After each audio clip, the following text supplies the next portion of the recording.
Hello मेरे श्रोताओं, मैं आज फिर से आपके लिए कहानी लेकर के आई हूँ जो सिलसिला मेरा पिछले साल से चल रहा है। जी हाँ, पहले मैं अपना इंट्रोडक्शन दे दूँ। मैं डॉक्टर मंजू जैन, मेरा आपको नमस्कार। Retired associate professor from S N Singh degree college Kanpur. तो ये सिलसिला जो एक साल से भी ज़्यादा हो रहा होगा। तो मैं तो वैसे बहुत वीडियोज़ बनाती हूँ धर्म मार्ग से and youth tension remedies and जीजी माँ की रसोई। पर मुझको सबसे अच्छा मोटिवेशनल स्टोरीज़ बनाना अच्छा लगता है कि मैं किसी तरीके से, मेरे को छोटा सा भी प्रसंग मिलता है तो उसको स्टोरी का रूप दे देती हूँ। और बहुत पहले से जब मैं सर्विस में भी थी तब भी मैंने बहुत सारी कहानियों को इकट्ठा किया हुआ था। तो अब आफ्टर रिटायरमेंट मैं आपके लिए यही लेकर के आई हूँ। रिटायर्ड तो हो गए कई साल, लेकिन काम अभी ये कोरोना पीरियड में शुरू किया हुआ है। सोशल वर्क के साथ साथ मैंने ये भी किया है। तो एक कहानी है, उसका नाम है चौकन्ना रहिए। ठीक है, सिर्फ यही है, चौकन्ना रहना है या चौकन्ना रहिए। तो आप जानते हैं कि सफलता, सक्सेस हर कोई चाहता है हर कोई कि विफलता ना हो, फेलुअर ना हो। लेकिन कहाँ से मिले, कैसे मिले, तो ये तो पूरी तरीके से कहानी जब समाप्त हो जाएगी तब आपको पता चलेगी। लेकिन हाँ, फेल्यूर ना हुआ जाए इसके लिए रास्ते हैं, और एक नहीं कई रास्ते हैं। चौकन्ना रहिए, जागरूक रहिए, अलर्ट रहिए, है ना, कॉन्शियस रहिए, आसपास की चीज़ों को निहारिए। क्यों? क्योंकि जो साइंटिस्ट हुए हैं उन्होंने देखा है, ताकना नहीं, लुक एंड सी है, और सी को ही हमको अपने जीवन में उतारना है, लुक को, ताकने को नहीं। क्यों? वो खाली सुपरफिशियल लेयर होती है, सुपरफिशियल वो एटमॉस्फेयर होता है। न्यूटन ने, हम सब ने, आपने सब ने सेब को देखा। सेब है, खाते हैं, गिरता है, धो लेते हैं, खा लेते हैं, बेच मार्केट में आता है। उसने, उसकी पारखी नज़रों ने देखा कि ग्रेविटी से हर चीज़ नीचे गिरती है, और इतना बड़ा लॉस दे दिया उन्होंने। इसी तरीके से जेम्स वॉट ने, उसने केटली से निकलते हुए स्टीम को देखने के बाद जेम्स वॉट ने देखा कि ये जो कि भाप का इंजन है। उसने भाप नहीं देखा, उसने पूरा का पूरा उसके अंदर भाप का इंजन देख लिया। और आज उससे दुनिया में पता नहीं क्या क्या हो रहा है। उड़ती हुई चिड़िया हम लोग देखते हैं और खुश होते हैं, मयूर नाचने लगता है ना, तालियां पीटते छोटे बच्चियाँ कि अरे अरे कौवा जा रहा है, चिड़िया जा रही है, तोता जा रहा है, उड़ रहा है। ये है नहीं, राइट ब्रदर्स ने उसके अंदर हवाई जहाज को देखा। चल रहा है हवाई जहाज, आज तो मीलों की दूरी चटपट तय हो जाती है। तो ये मतलब मीन्स ऑफ ट्रांसपोर्ट का सबसे बड़ा स्रोत हो गया। तो जी हाँ, ऐसी ही कहानी मैं आपको सुना रही हूँ जिसका शीर्षक मैंने रखा है सतर्क रहिए, चौकन्ने रहिए। सतर्क कैसे रहा जाए। एक बार की बात है, मुल्ला नसरुद्दीन शाह का तो नाम सभी ने सुना हुआ है। पेशे से वो घनघोर चोर थे और झूठ भी बोलते थे, लेकिन इन दोनों का कोरिलेशन है, चोली दामन का साथ है। चोर यदि झूठ नहीं बोलेगा तो कैसे काम चलेगा। यदि घोड़ा, गधा घास से दोस्ती कर लेगा तो बेचारा खाएगा क्या, भूखा रह जाएगा, तो दोस्ती नहीं करता है। अब आइए मुल्ला की बात। अब मुल्ला जो कि है अपने 2-3 गधों के ऊपर गट्ठर लादे, लकड़ी का गट्ठर लादे जा रहा था। पास में एक पुलिस चेक पोस्ट पड़ा, दरोगा निकला। उसने कहा मैं शॉर्ट में फटाफट सुनाती हूँ। तो दरोगा ने चेक किया, बोले कौन हो तुम, क्या नाम है?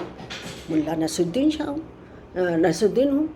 अच्छा, तो क्या काम करते हो? मैं चोर हूँ। है चलो मैं तुम्हारी तलाशी लेता हूँ। इतने 3-4 गट्ठर थे, सबको देखा, झाड़ा, सबको कुछ नहीं मिला। वो तो सोचा था रुपया, पैसा, जवाहरात, हीरे कुछ तो मिलेगा, कुछ ना मिला लकड़ी के अलावा। चल दिया।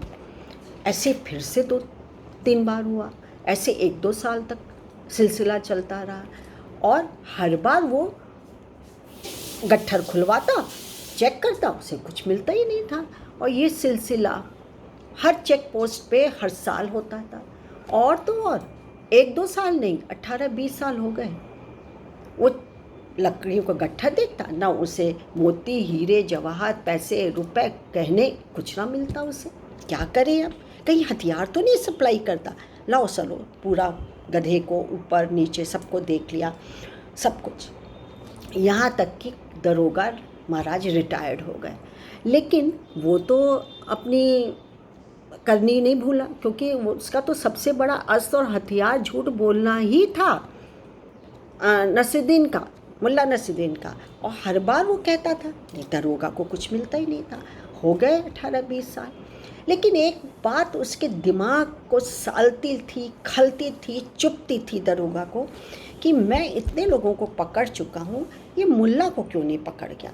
क्या इसके पास ऐसी क्वालिटी है, टेक्निक है, जो कि कहीं मुझको दिखती ही नहीं है कि क्या चुराया हो।